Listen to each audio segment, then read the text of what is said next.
Hello and welcome to this video. Today we're going to look at two chat services by the two major search engines. As you will have seen over the last week, Google released Bard and I have access to it, and Bing has been around for quite a while now on limited beta, and the service has improved a lot since the beginning when it was a little bit unhinged at times, and we now know it's using GPT-4 as it now has a unique feature you might not have used yet, but really changes the way that you will use Bing Chat in the future. Before we get started, if this video is interesting to you, please drop a like and consider subscribing to the channel. Now, let's start by looking at Bard. Bard is completely new.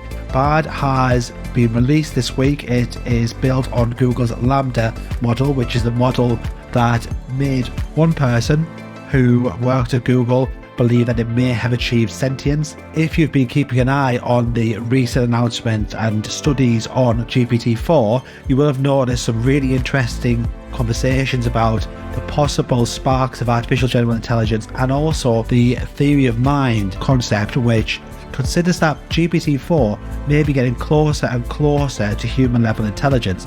Bard hasn't had the same sort of feedback on release, but it is still a useful tool. So basically, this is very similar to what you've already used to with Chat-GPT.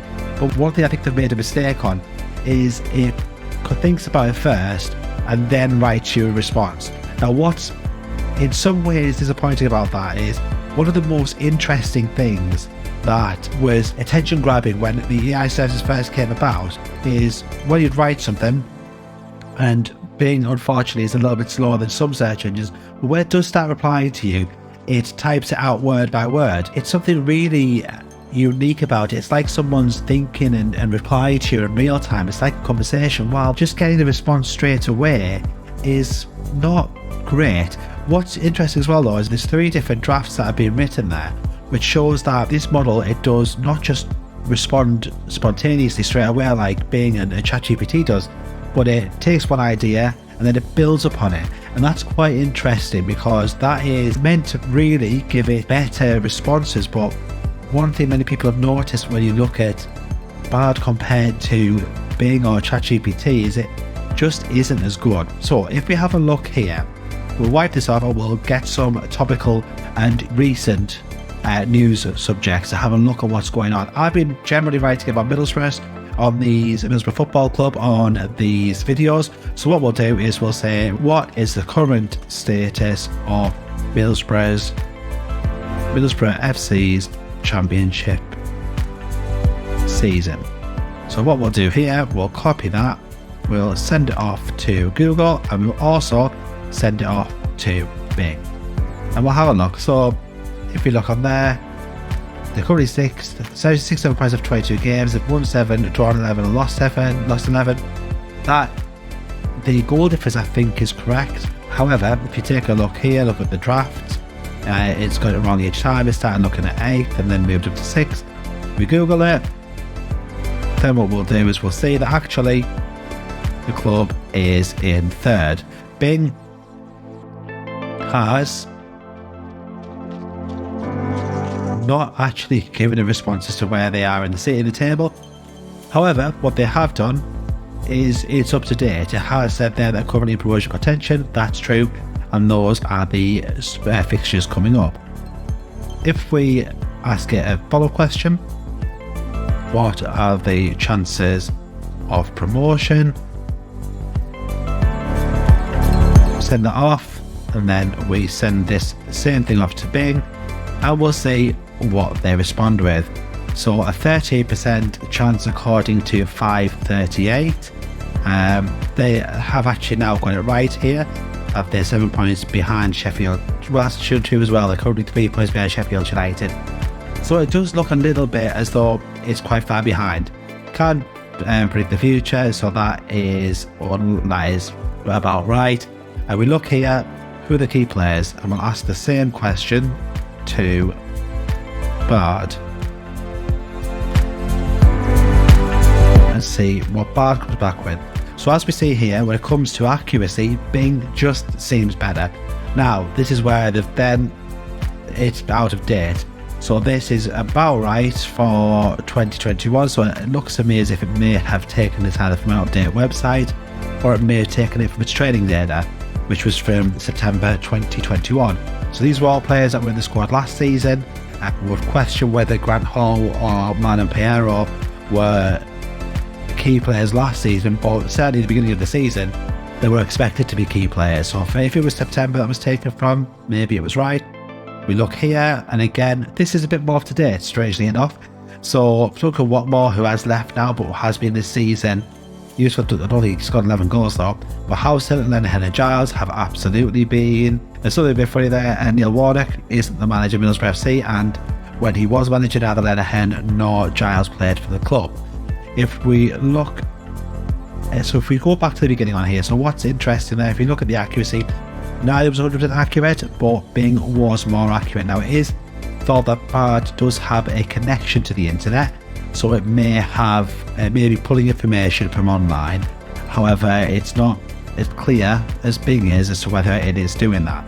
So if we then look for something a bit different, so what we want to look at now is, so again, we'll stick to something where we look at accuracy, and we'll look at what we looked at in the first video about Bing on this channel. So if we look at what are some places near Middlesbrough that would be good to visit during the spring bank holiday. So we know that from our previous look at this, that Bing, which has improved since, is good at that sort of task. Let's have a look on Bard and see how Bard and Bing compare to each other with that task. So if we look on there, Whitby, Rosebery Topping, Southgate, Slates, yeah, Eden Camp, yeah, a few places that are certainly useful to go to. And let's have a look at Bard's response. And again, good. So Tees Transporter Bridge, yeah, if you're going to visit anywhere during the spring bank holiday, that is worthwhile seeing if you're in the Teesside area. Alsby Hall, Stewart's Park, Dom Museum, Riverside Stadium, Middlesbrough are playing at home on the 7th against Burnley, a very big game, so that is over the spring bank holiday. And then Flats Lane, Woodland Country Park. So both accurate. What I would be interested in is what the other drafts are. Let's have a look at the original one. Very similar, just a different wording that it's used. So when you're looking at the two of them, it is interesting to compare the kind of responses with accuracy. I don't think they're either a greater search, and that is something I saw somebody else saying on YouTube as well. A really good channel. If you haven't checked it out, I will link it down in the description. I've been watching it non-stop, and it is a bigger channel than mine, so you've probably seen it already. Neither are good at search, and that's because, unfortunately, the way that AI models work, the way they're built, there's a lot of unknowns.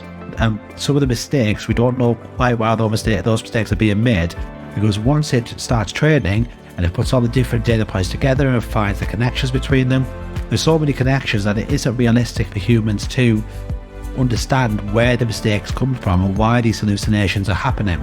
So I don't think either are great for search, but Bing out of the two is far better. And Bing also has released something on Edge over here, this type, which is even better. So we'll look at this one over here, Compose first. What I quite like about this is you get ideas, you can get a blog post, write a blog post draft, write an email, or write a paragraph about a subject.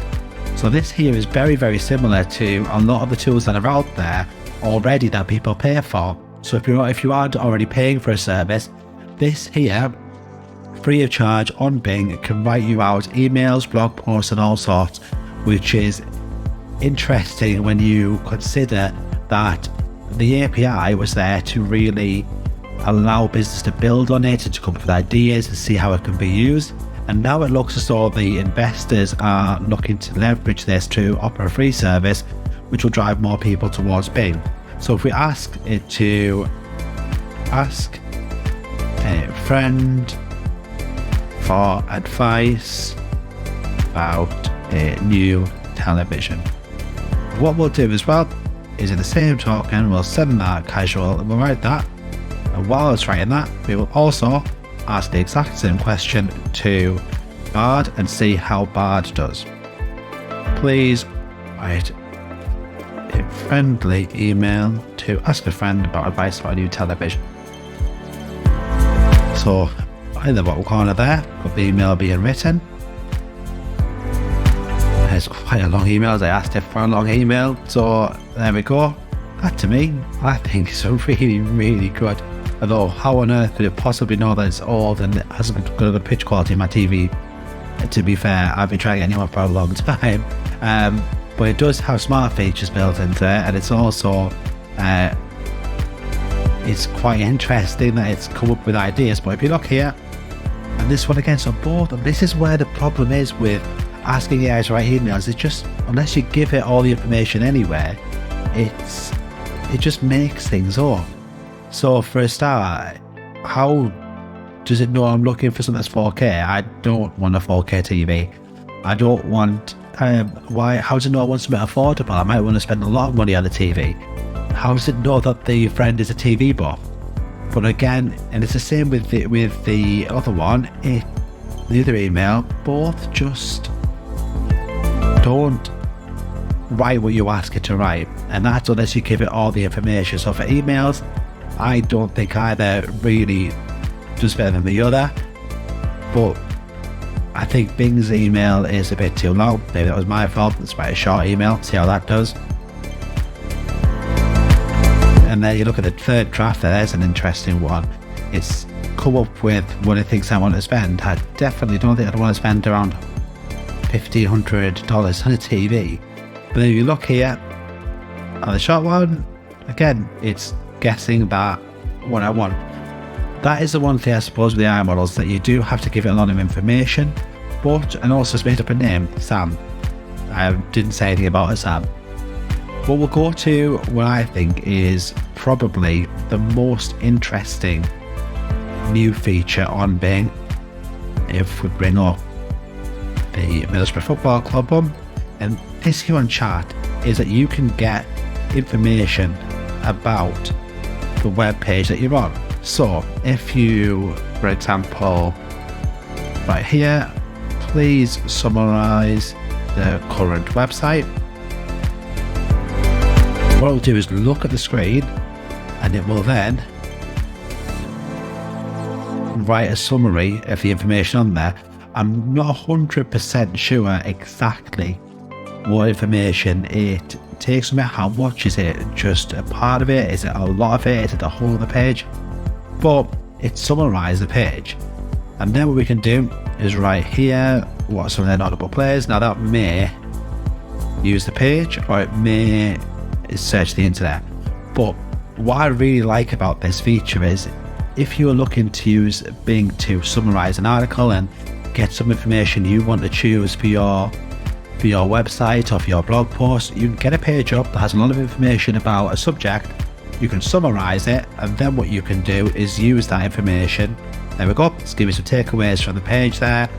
And that to me is a really good feature if you're wanting to write fact check content, because you get the information from here. You can summarize a web page. So we'll go to the BBC website, for example, and we'll find a news story.